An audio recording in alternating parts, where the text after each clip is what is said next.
முறையான அறிவிப்பு பலகையோ பாதுகாப்பு குறியீடுகளோ இல்லாமல் மேற்கொள்ளப்படும் மதுரை தூத்துக்குடி தேசிய நெடுஞ்சாலை மறுசீரமைப்பு பணிகளால் கடந்த ஒரு மாதத்தில் 250க்கும் மேற்பட்ட விபத்துகள் ஏற்பட்டு 25 உயிர் பலிகள் நிகழ்ந்துள்ளதாக புகார் எழுந்துள்ளது. தொடர் விபத்துகளை தடுக்க விளம்பர திமுக அரசு எவ்வித நடவடிக்கையும் எடுக்காமல் வாயிலை வடை சுட்டுக் கொண்டிருப்பது குறித்து இந்த செய்தி தொகுப்பில் காணலாம். எந்தவித பராமரிப்பும் இல்லாத மதுரை தூத்துக்குடி தேசிய நெடுஞ்சாலைக்கு சுங்க கட்டணம் வசூலிக்கப்பட்டு வந்த நிலையில் இதுகுறித்து உயர்நீதிமன்ற மதுரை அமர்வு கேள்வி எழுப்பியது. இதையடுத்து தேசிய நெடுஞ்சாலைத்துறையால் 130 கோடி ரூபாய் ஒதுக்கீடு செய்யப்பட்டு சாலையை மறுசீரமைக்கும் பணி கடந்த ஒரு மாதத்திற்கு முன் தொடங்கப்பட்டது. இந்த பணிகள் CRT என்ற தனியார் நிறுவனத்திற்கு வழங்கப்பட்டுள்ள நிலையில் சாலை சீரமைப்பில் அந்த நிறுவனம் காட்டும் அலட்சியத்தால் நாளுக்கு நாள் விபத்துகள் அதிகரித்து மதுரை தூத்துக்குடி நெடுஞ்சாலை மனித உயிர்களை பலிவாங்கும் மரண சாலையாக உருமாறியிருக்கிறது. ஏராளமான வாகன போக்குவரத்து இந்த பகுதியில் அமைஞ்சிருக்கு. இது தனியார் நிறுவனம் ஒன்று டோல் கட் போட்டு இதுக்கு பண வசூல் பண்ணிக்கிட்டு இருந்தாங்க. ஆனால் சமீப காலமாக அவங்களுடைய பராமரிப்பு சரியில்லைன்னு சொல்லி ஒரு தனிநபர் ஹைகோர்ட்டுக்கு போனார். ஹைகோர்ட் என்ன சொல்லிடுச்சுன்னா, சாலைகளை முறையாக போடப்பட்டு அதன் மூலம் தான் டோல்கேட் கட்டணம் உயர்த்தணும் என்ற ஒரு விதியை சொன்னாங்க. முதல் கட்டமாக விருதுநகர் மாவட்டம் காரியாப்பட்டி மற்றும் அருப்புக்கோட்டை பகுதிகளில் சாலை சீரமைப்பு பணிகள் நடைபெற்று வருகின்றன.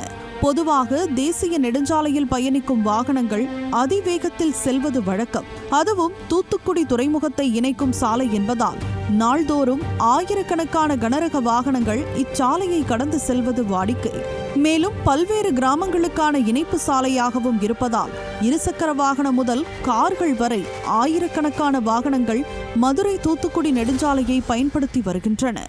இப்படியான சூழலில் 4 வழிச்சாலையை பிரித்து 2 வழிச்சாலையாக்கி சீரமைப்பு பணிகள் மேற்கொள்ளப்படும் நிலையில் அதனை வாகன ஓட்டிகளுக்கு உணர்த்தும் தடுப்புகளோ குறியீடுகளோ இல்லாமல் இருப்பதால் இரவு நேரங்களில் சாலையை கடக்கும் வாகனங்கள் விபத்தில் சிக்குவதாகவும் குற்றச்சாட்டு எழுந்துள்ளது.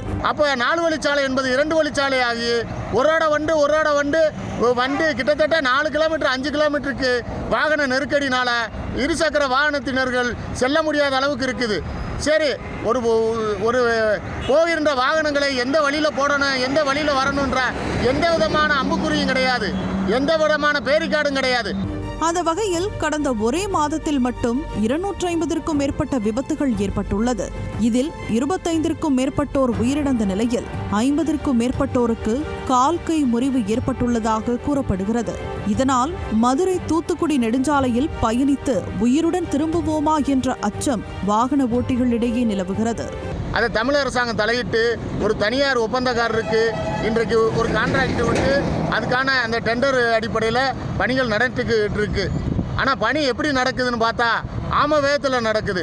ஒரு தேசிய நெடுஞ்சாலையை கையாளுவதற்கான ஒரு தகுதியான ஒப்பந்ததாரரா இந்த ஒப்பந்ததார் இல்லைன்னு நாங்கள் கருதுகிறோம். ஏன்னா இன்னைக்கு ஒரு மாதத்தில் கிட்டத்தட்ட 250க்கு அதிகமான விபத்துக்கள், கிட்டத்தட்ட 25 பேருக்கு மேலே மரணம். இப்படி சாலை சீரமைப்பு பணிகளில் அலட்சிய போக்கை கடைபிடிப்பது ஒருபுறம் என்றால், முற்றிலும் தரமே இல்லாமல் புதிய சாலை போடப்படுவதாகவும் குற்றம் சாட்டப்படுகிறது. இப்படி நாளுக்கு நாள் விபத்துகளின் எண்ணிக்கை அதிகரித்துக் கொண்டிருக்க விளம்பர திமுக அரசு எந்தவித நடவடிக்கையும் எடுக்காமல் கோட்டையில் குரட்டை விட்டுக் கொண்டிருப்பதாக கொந்தளிக்கிறார் சமூக ஆர்வலர் ராமபாண்டியன். தமிழக அரசாங்கம் மக்களுடைய உயிர்களோடு, வாகன ஓட்டிகளுடைய உயிர்களோடு, பயணம் செல்லக்கூடிய பயணிகளுடைய உயிரோடுகளோடு விளையாடுவதை கைவிட்டு விட்டு உடனடியாக கவனம் செலுத்தி மாநில போக்குவரத்துறை அமைச்சரும் இன்றைக்கு மாநில அளவில் இருக்கக்கூடிய இந்த நெடுஞ்சாலையை கையாளக்கூடிய அதிகாரிகளும் இந்த தரமற்ற அந்த ஒப்பந்ததாரனுடைய நடவடிக்கைகளை இன்றைக்கு ஒன்று சரி செய்யணும். பணம் கொடுத்து போறவனுக்கு உயிர் போச்சுன்னா யார் பொறுப்பு? அப்போ இதுக்கு யார் பதில் கேட்கறது?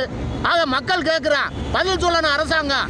வாகன ஓட்டிகளின் உயிரோடு விளையாடாமல் தமிழக அரசு உடனடியாக நடவடிக்கை மேற்கொள்ள வேண்டும் என்ற கோரிக்கை எழுந்துள்ள நிலையில் சாலை சீரமைப்பு பணிகள் முறைப்படுத்தப்படுமா, வாகன ஓட்டிகளின் பாதுகாப்பு உறுதிப்படுத்தப்படுமா, விளம்பர திமுக அரசின் ஆழ்ந்த உறக்கம் களையுமா என்று பொறுத்திருந்து பார்ப்போம்.